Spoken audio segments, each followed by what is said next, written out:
ওরে গুরু, মেকার্সরা ভেতরে ভেতরে এমন সব মাস্টার প্ল্যান সাজাচ্ছে যা শুনলে মনে হবে এরা দর্শকদের হার্ট অ্যাটাক দেওয়ার কন্ট্রাক্ট নিয়েছে। কালকি 2-তে কামাল হাসানের 150 কোটির ডিমান্ড, অন্যদিকে সালমান খানের সুপার হিরো প্রজেক্ট নিয়ে চরম সাসপেন্স, সাথে থাকছে রায়হান রাফির ডার্ক থ্রিলার আর জুনিয়র এনটিআর এর ড্রাগন নিয়ে প্রশান্ত নীলের সাইকো লেভেলের প্ল্যানিং। তো বস রেডি তো? আজকের সিনে সাইনের আড্ডায় শুধু আগুন জ্বলবে।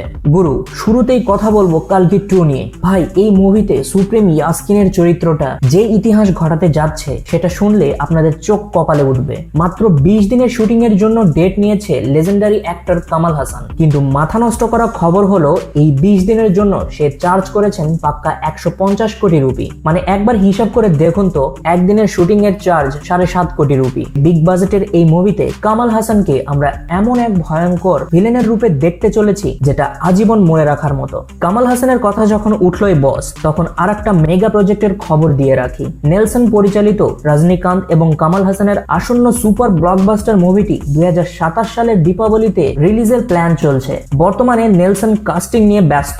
রজনীকান্তের জেলার 2 এবং কামাল হাসানের কালকি 2 এর কাজ শেষ হলেই শুরু হবে এই প্রজেক্টের শুটিং। আর বস, লিখে রাখুন, এই মুভিটি যদি বক্স অফিসে 1000 কোটির গ্রস কালেকশন না করতে পারে তাহলে তামিল ইন্ডাস্ট্রিকে হয়তো 1000 কোটির মুখ দেখার জন্য লম্বা সময় ওয়েট করতে হবে। এবার আসি আমাদের ঢালিউডের ফাটাফাটি খবরে।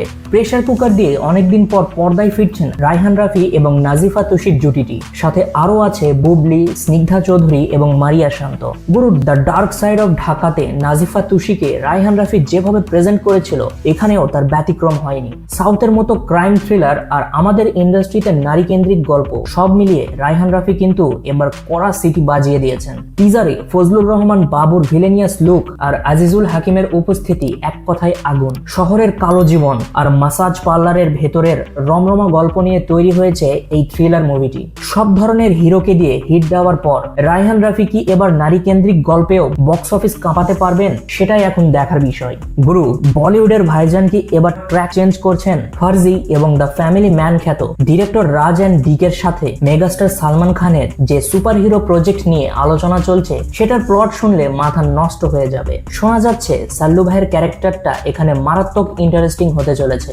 মুভিতে কমেডি আর সাসপেন্স তো থাকছে, আর ব্রেকিং নিউজ হচ্ছে সাল্লু ভাইয়ের বিপরীতে দেখা যেতে পারে সামান্থাকে। ভেতরের খবর অনেক দূর এগিয়েছে, সব ঠিকঠাক থাকলে এবছরের নভেম্বরে শুরু হতে পারে মুভিটির শুটিং। গুরু, অ্যাকশন লাভারদের জন্য কড়া সুখবর। জুনিয়র এনটিআর আর প্রশান্ত নীলের ড্রাগন মুভির শুটিং এর জন্য তৈরি হচ্ছে 3টি ম্যাসিভ সেট। আগামী 2 মাসের মধ্যেই মুভির পুরো শুটিং শেষ করার টার্গেট নিয়েছে তাদের এই টিম। প্রশান্ত নীলের এই স্পিড আর অ্যাকশন দেখে আমার তো গুরু মনে হচ্ছে তিনি হয়তোবা 2টি মুভির কাজ একসঙ্গে নামিয়ে দিচ্ছেন। ড্রাগন কি তাহলে সালার বা কেজিএফ এর ইউনিভার্সের মুভি হতে চলেছে? উত্তরটা সময় বলে দেবে। বস, জীবনেও হয়তো ভাবিনি যে জায়েদ খানের অভিনয় নিয়ে এই কথাগুলো বলতে হবে। ভালো গল্প আর সময়ের উপযোগী মেকিং পেলে তিনিও যে পর্দা কাঁপাতে পারেন সেটা প্রমাণ করে দিলেন আমেরিকান ড্রিম নামের এই শর্ট ফিল্মটি। মাত্র 2.5 মিনিটের ঝলক, নেই কোনো ডায়লগ, কিন্তু চরিত্রের গভীরতা একদম হলিউড ক্লাসিক মুভির মতো। প্রবাসীদের জীবন নিয়ে তৈরি এই শর্ট ফিল্মের ঝলক দেখে বলতেই হচ্ছে এ যেন নতুন এক জায়েদ খান। গুরু, একজন অভিনেতার সেরাটা বের করে আনার জন্য আসলেই একজন ভালো ডিরেক্টর দরকার। অবশেষে ইয়াশরাজ ফিল্মসের স্পাই ইউনিভার্সের করা আপডেট চলে এলো। আগামী 10 জুলাই 2026 মুক্তি পাচ্ছে আলফা। আলিয়া ভাট, শারবারি, অনিল কাপুর এবং ববি দেওয়াল থাকছেন লিড রোলে।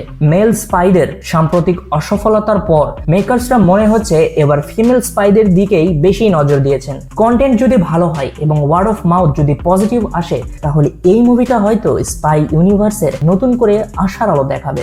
তো বস, এই ছিল আজকের মাথা নষ্ট করা সব আপডেট। এর মধ্যে কোন মুভিটার জন্য আপনি সবচেয়ে বেশি ওয়েট করছেন কমেন্ট করে অবশ্যই জানাবেন। দেখা হচ্ছে আগামী কোনো ভিডিওতে। Till then, signing out.